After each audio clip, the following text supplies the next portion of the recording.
ಔಜುಬಿಲ್ಲಾಹಿ ಮಿನಶ್ ಶೈತಾನಿರ್ ರಜೀಮ್ ಬಿಸ್ಮಿಲ್ಲಾಹಿರ್ ರಹಮಾನಿರ್ ರಹೀಮ್. ಅಸ್ಸಲಾಮು ಅಲೈಕುಂ ವರಹಮತುಲ್ಲಾಹಿ ವಬರಕಾತಹು. ಇಂದು ನಾನು ನಿಮ್ಮ ಮುಂದೆ ಕುರ್ಬಾನಿಯ ಮಹತ್ವ ಮತ್ತು ಅದರ ಫಜೀಲತಿನ ಬಗ್ಗೆ ಕುರಾನ್ ಮತ್ತು ಹದೀಸಿನ ಬೆಳಕಿನಲ್ಲಿ ಕೆಲವು ಮುಖ್ಯ ಮಾತುಗಳನ್ನು ಹೇಳಲು ಬಯಸುತ್ತೇನೆ. ಕುರ್ಬಾನಿ ಒಂದು ಮಹಾನ್ ಇಬಾದತ್ ಆಗಿದೆ. ಇದು ಹಜರತ್ ಇಬ್ರಾಹಿಂ ಅಲೈಹಿಸ್ಸಲಾಂ ಅವರ ಸುನ್ನತ್ ಆಗಿದೆ. ಹಜರತ್ ಇಬ್ರಾಹಿಂ ಅಲೈಹಿಸ್ಸಲಾಂ ಅವರು ಅಲ್ಲಾ ತಾಲಾನ ಆದೇಶದ ಮೇರೆಗೆ ತಮ್ಮ ಪುತ್ರರಾದ ಹಜರತ್ ಇಸ್ಮಾಯಿಲ್ ಅಲೈಹಿಸ್ಸಲಾಂ ಅವರನ್ನು ಕುರ್ಬಾನಿ ಮಾಡಲು ಸಿದ್ಧರಾದರು. ಅವರು ಈ ಮಹಾನ್ ತ್ಯಾಗವನ್ನು ಅಲ್ಲಾ ತಾಲಾ ಸ್ವೀಕರಿಸಿ ಕಯಾಮತ್ತಿನ ತನಕ ಬರುವ ಎಲ್ಲ ಮುಸಲ್ಮಾನರಿಗಾಗಿ ಕುರ್ಬಾನಿಯನ್ನು ಒಂದು ಮಹಾನ್ ಇಬಾದತ್ತಾಗಿ ಮಾಡಿದರು.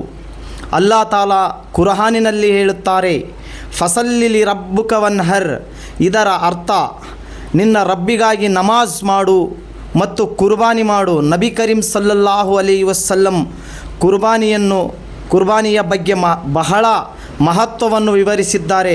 ಹಜರತ್ ಆಯಿಷಾ ರಜಿಯಲ್ಲಾಹು ತಾಲಾನು ವರದಿ ಮಾಡುತ್ತಾರೆ, ರಸೂಲ್ ಸಲ್ಲಲ್ಲಾಹು ಅಲೈಹಿ ವಸಲ್ಲಂ ಹೇಳಿದರು, ಕುರ್ಬಾನಿಯ ದಿನ ಅಲ್ಲಾ ತಾಲಾಕ ಅತ್ಯಂತ ಪ್ರಿಯವಾದ ಅಮಲ್ ರಕ್ತ ಹರಿಸುವುದು, ಕುರ್ಬಾನಿ ಮಾಡುವುದು ಆಗಿದೆ. ಕಯಾಮತ್ತಿನ ದಿನ ಆ ಪ್ರಾಣಿ ತನ್ನ ಕೊಂಬು, ಕೂದಲು ಮತ್ತು ಕಾಲುಗಳೊಂದಿಗೆ ಬರುತ್ತದೆ. ಅದರ ರಕ್ತ ನೆಲಕ್ಕೆ ಬೀಳುವ ಮುನ್ನವೇ ಅಲ್ಲಾ ತಾಲಾನ ಬಳಿಯಲ್ಲಿ ಸ್ವೀಕರಿಸಲಾಗುತ್ತದೆ. ಇನ್ನೊಂದು ಹದೀಸಿನಲ್ಲಿ ನಬಿ ಕರೀಂ ಸಲ್ಲಲ್ಲಾಹು ಅಲೈಹಿ ವಸಲ್ಲಂ ಹೇಳಿದರು, ಯಾರಿಗೆ ಸಮರ್ಥ ಇದ್ದರೂ ಕುರ್ಬಾನಿ ಮಾಡದಿದ್ದರೆ ಅವನು ನಮ್ಮ ಈದ್ಗಾದ ಹತ್ತಿರಕ್ಕೂ ಬರಬಾರದು. ಇಬ್ನೆ ಮಾಜಾ. ನನ್ನ ಪ್ರಿಯ ಸಹೋದರರು ಮತ್ತು ಸಹೋದರಿಯರೇ, ಕುರ್ಬಾನಿ ಎಂದರೆ ಕೇವಲ ಪ್ರಾಣಿಯನ್ನು ಹಲಾಲ್ ಮಾಡುವುದಲ್ಲ, ಅದು ಅಲ್ಲಾ ತಾಲಾನ ಸಂತೋಷವ, ವಿದಾಯದ ಮತ್ತು ತಕ್ವ ಪಡೆಯುವ ಮಾರ್ಗವಾಗಿದೆ. ನಾವು ಖುಲೂಸಿನೊಂದಿಗೆ ಕುರ್ಬಾನಿ ಮಾಡಬೇಕು. ಬಡವರು ಮತ್ತು ಅಗತ್ಯವಿರುವವರನ್ನು ಗಮನ ಹರಿಸಬೇಕು ಮತ್ತು ಅಲ್ಲಾ ತಾಲಾನ ಸಂತೋಷವನ್ನು ಪಡೆಯಲು ಪ್ರಯತ್ನಿಸಬೇಕು.